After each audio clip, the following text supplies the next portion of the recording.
বিশ্বকাপের গ্রুপ পর্বে আবারও দাপট দেখালো ব্রাজিল। স্কটল্যান্ডকে ৩-০ গোলে উড়িয়ে দিয়ে গ্রুপ চ্যাম্পিয়ন হিসেবে নকআউট পর্বে জায়গা নিশ্চিত করেছে সেলেসাওরা। ম্যাচের শুরু থেকে আক্রমণাত্মক ফুটবল খেলতে থাকে ব্রাজিল।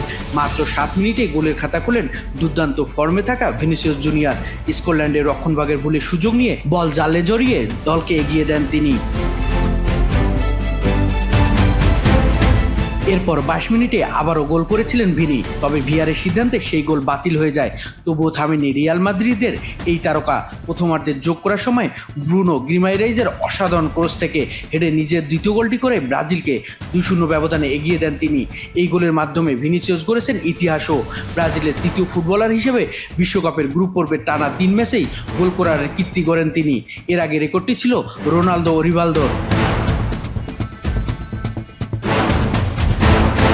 দ্বিতীয়ার্ধে ব্রাজিলের আধিপত্য আরও বাড়ে। ৬০ মিনিটে কুনিয়ার গোলে ব্যবধান ৩-০। ব্রুনো গিমারেজের দুর্দান্ত ব্যক্তিগত নৈপুণ্যের পর পাওয়া বল থেকে সহজেই গোল করেন কুনিয়া। স্কটল্যান্ড কয়েকটি সুযোগ পেলেও গোলের দেখা পায়নি, আর ব্রাজিল শেষ পর্যন্ত ৩-০ গোলের বড় জয় নিয়ে মাঠ ছাড়ে।